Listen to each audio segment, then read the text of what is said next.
जैनब एक खूबसूरत घर में रहती थी। उसका घर बहुत ही शानदार था, जिसमें एक सुंदर बगीचा भी था। वो अच्छे कपड़े पहनती थी और स्वादिष्ट खाना खाती थी। उसकी जीवन शैली बहुत ही आलीशान थी, लेकिन जैनब का दिल पत्थर का था। उसके चेहरे पर कभी कोई भावनाएं नहीं दिखती थीं। वो गरीबों के साथ बुरा बर्ताव करती थी। उसे दूसरों की परेशानियों से कोई फर्क नहीं पड़ता था। वो कभी अपना खाना शेयर नहीं करती थी। भूखे लोगों को देखकर भी उसका दिल नहीं पसीजता था। वो जरूरतमंद लोगों की कभी मदद नहीं करती थी। उसकी नजरों में वे लोग अदृश्य थे। जैनब अक्सर कमजोर लोगों का मजाक उड़ाती थी। उसे दूसरों की भावनाओं की कोई परवाह नहीं थी। वो उनसे कहती थी, ज्यादा मेहनत करो। उसकी बातें हमेशा कठोर और ताने भरी होती थीं। वो उनके कपड़ों के बारे में शिकायत करती थी। उसे दूसरों की गरीबी का मजाक उड़ाने में मजा आता था। उसका दिल बिल्कुल ठंडा और बेपरवाह था। जैनब के लिए दुनिया में सिर्फ उसका आराम और सुख मायने रखता था। एक गर्म दोपहर एक बूढ़ी औरत जैनब के दरवाजे पर आई। उसकी आंखों में थकान और चेहरे पर भूख की लकीरें साफ झलक रही थीं। वो औरत कमजोर और भूखी थी। उसने जैनब से रोटी का एक टुकड़ा मांगा। उसकी आवाज में दर्द और निराशा थी, मानो उसने कई दरवाजे खटखटाए हों। बूढ़ी औरत ने विनती की, कृपया, मुझे कई दिनों से कुछ नहीं मिला। उसकी आंखों में आंसू थे और हाथ कांप रहे थे। जैनब ने बूढ़ी औरत को गुस्से से देखा। चली जाओ, उसने झिड़का। उसकी आवाज में कठोरता और चेहरे पर क्रोध था। मेरे पास देने के लिए कुछ नहीं है। जैनब ने दरवाजा बंद कर लिया और बूढ़ी औरत को अकेला छोड़ दिया। बूढ़ी औरत का दिल टूट गया। वो कमजोर और भूखी वहां से चली गई। उसकी चाल धीमी और कंधे झुके हुए थे, मानो दुनिया का सारा बोझ उस पर हो। आसमान में फरिश्तों ने जैनब की क्रूरता देखी। वो उसके कामों से दुखी हुए। उन्होंने जैनब के बर्ताव की खबर अल्लाह को दी। अल्लाह, सबसे दयालु, जैनब से निराश हुए। अल्लाह ने जैनब को सबक सिखाने का फैसला किया।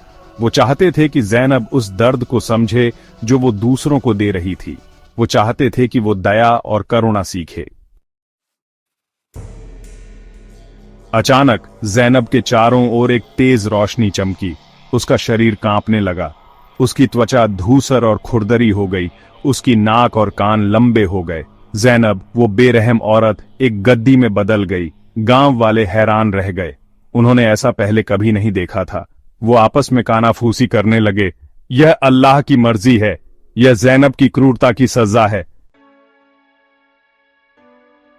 जैनब, जो अब गद्दी बन चुकी थी, उसने उस दर्द को समझा जो उसने दूसरों को दिया था। जब वह इंसान थी, उसने कभी नहीं सोचा था कि उसके कर्मों का ऐसा परिणाम होगा। अब गद्दी के रूप में वह हर दिन उस दर्द और पीड़ा को महसूस कर रही थी जो उसने दूसरों को दी थी। यह एक कठोर सच्चाई थी, लेकिन जैनब के लिए यह एक महत्वपूर्ण सबक था। वो सड़कों पर भूखी और प्यासी घूमती रही। हर दिन उसके लिए एक नई चुनौती थी। उसे खाने के लिए कुछ नहीं मिलता था और पानी की तलाश में वह इधर उधर भटकती रहती थी। उसकी हालत इतनी खराब हो गई थी कि वह अब और सहन नहीं कर सकती थी। जो लोग कभी उसकी प्रशंसा करते थे, अब उसे भगा देते थे। जैनब को अब समझ में आया कि जब वह इंसान थी तो उसने दूसरों के साथ कैसा व्यवहार किया था। अब वही लोग उसे नजरअंदाज कर रहे थे और उसकी मदद करने के बजाय उसे दूर भगा रहे थे। जैनब ने अपना सबक सीख लिया था, लेकिन बहुत बड़ी कीमत पर। उसने महसूस किया कि जीवन में दूसरों के प्रति दयालु और सहानुभूतिपूर्ण होना कितना महत्वपूर्ण है। यह सबक उसे बहुत दर्द और पीड़ा के बाद मिला, लेकिन यह उसके जीवन का सबसे महत्वपूर्ण सबक था। जैनब की कहानी हमें एक जरूरी सबक सिखाती है। यह हमें यह समझने में मदद करती है कि हमारे कर्मों का प्रभाव केवल हमारे जीवन पर ही नहीं, बल्कि दूसरों के जीवन पर भी पड़ता है। हमें हमेशा यह याद रखना चाहिए कि हमारे कार्यों का परिणाम क्या हो सकता है।